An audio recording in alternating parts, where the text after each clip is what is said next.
जय Hind future engineers. आइए एक और लेक्चर हम लेकर आए हैं आपके लिए जेई मेंस के पीवाईक्यूज पे। तो आइए एक एक करके क्वेश्चन को देखते हैं। सबसे पहला क्वेश्चन है, in which mode of expression the concentration of a solution remains independent of temperature. देखो वो कंसंट्रेशन टर्म जिसमें वॉल्यूम टर्म आता है वो टेम्परेचर पे डिपेंड करता है, और जहाँ केवल मास ही टर्म आता है वो क्या करता है, नहीं करता है। तो देखो यहाँ पे वॉल्यूम आता है, यहाँ पर भी वॉल्यूम आता है, यहाँ पर भी वॉल्यूम आता है, लेकिन यहाँ पे क्या होता है, number of moles of solute पर किलोग्राम ऑफ द सॉल्वेंट। ठीक है ना, यानी यहाँ पे हर चीज़ें मास वाली है, तो ये क्या करेगा, टेम्परेचर पे डिपेंड नहीं करेगा। क्लियर है ना, मोलालिटी। अगला सवाल, a molal solution is one that contains 1 mole of solute इन।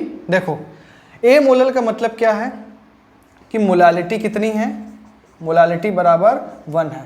और मोलालिटी क्या होता है, मोलालिटी जो होता है number of moles of solute in 1 kilogram of the solvent. ठीक है ना, तो अगर मोलालिटी 1 है तो इसका मतलब 1 मोल प्रेजेंट है कितने सॉल्वेंट में, 1 किलोग्राम सॉल्वेंट, यानी कि 1000 ग्राम सॉल्वेंट। तो कौन सा ऑप्शन करेक्ट हो जाएगा, A option will be the correct option.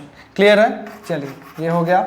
Next question, 0.5 mole BaCl2 is mixed with 0.2 mole sodium phosphate, the maximum moles of barium phosphate form will be. कितना होगा, तो सबसे पहले इनको रिएक्शन हम लिखते हैं। तो BaCl2 प्लस Na3PO4 गिव्स, बोल के रखा है कि बेरियम फॉस्फेट तो बनना ही है, डबल डिस्प्लेसमेंट रिएक्शन है, और साथ में NaCl। तो रिएक्शन को बैलेंस कर लेते हैं। तो यहाँ पे 3, यहाँ पे 3 है, तो यहाँ पे 6 हो जाएगा, 3 दूनी 6, और यहाँ पर भी 3 हो जाएगा। क्लियर है, 3 सॉरी यहाँ पे 2 होगा। ठीक है ना, 3 दूनी 6 सोडियम, 6 सोडियम। अब देखो दोनों का अमाउंट गिवन है, दोनों का अमाउंट गिवन है, यहाँ पे 0.5 और यहाँ पे 0. कितना दिया हुआ है, 2। तो लिमिटिंग रीजेंट हमें निकालना पड़ेगा। 0.5 को अगर हम डिवाइड करेंगे 3 से, और 0.2 को हम डिवाइड करेंगे कितने से, 2 से, और इसको कितने से, 3 से, तो जाहिर सी बात है ये ज़्यादा आ रहा है, इसका मतलब ये क्या है, लिमिटिंग रीजेंट हो जाएगा। यानी इसी से हम डिसाइड करेंगे कि ये कितना बनेगा। अब ध्यान रखो, यहाँ पे 2 है, यहाँ पे 1 है, यानी इसके 2 मोल से इसका 1 मोल बन रहा है। इसका मतलब इसका जितना भी मोल खर्च होगा उतना उसका क्या होगा, आधा मोल इसका ये बनेगा। आई बात समझ में, जितना भी मोल इसका खर्च होगा उतने का आधा इसका मोल बनेगा। तो अगर इसका, और जो दूसरी बात ये लिमिटिंग रीजेंट है, यानी कि 0.2 पूरा खत्म हो जाएगा, तो 0.2 से ये कितना बन जाएगा, 0.1 मोल बनेगा। आई बात समझ में, तो कौन सा ऑप्शन करेक्ट हो जाएगा, D option will be the correct option. Clear है, इसको नोट करो, फिर हम नेक्स्ट क्वेश्चन पे चलते हैं। नोट करो इसको।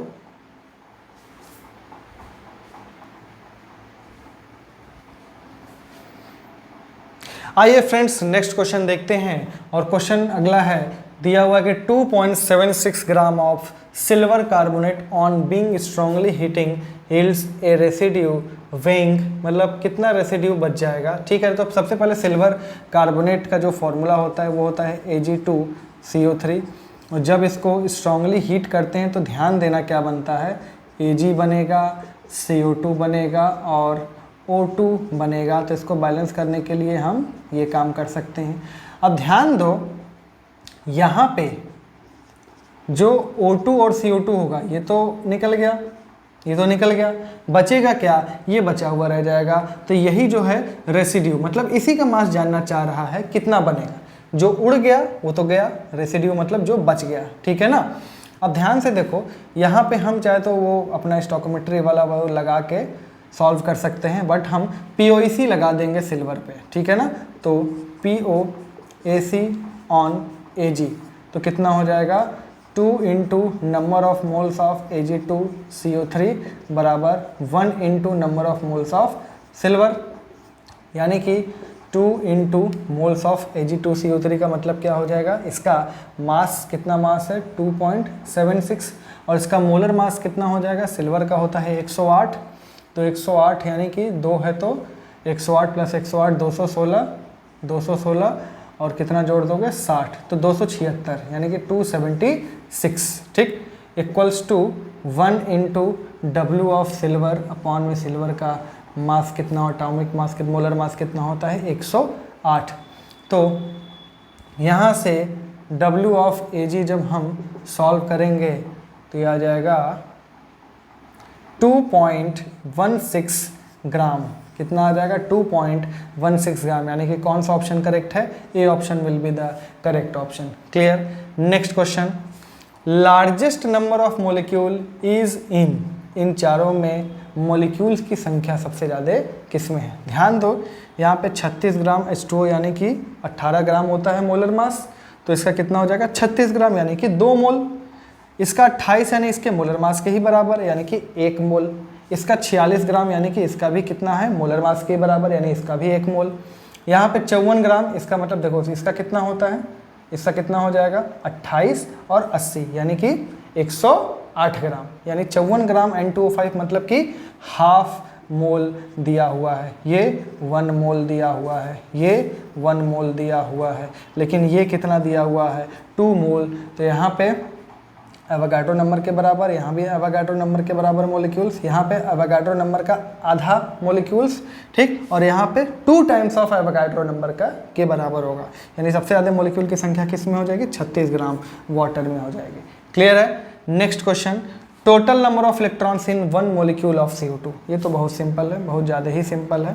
क्या करना है? एक कार्बन में, अब देखो यहाँ पे मोलर मास मत निकाल देना, ठीक है ना, यहाँ पे नंबर ऑफ इलेक्ट्रॉन की बात हो रही है।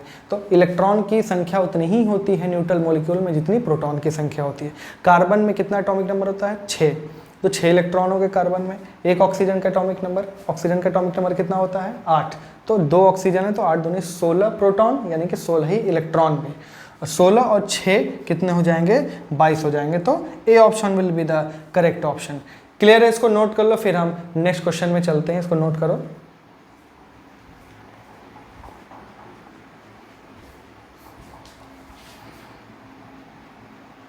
आइए नेक्स्ट क्वेश्चन देखते हैं। और क्वेश्चन हमसे बोल रहा है कि when the same amount of zinc is treated separately with excess of H2SO4 and excess of NaOH, the ratio of volumes of H2 evolved is। सबसे पहले देखते हैं कि रिएक्शन क्या होता है।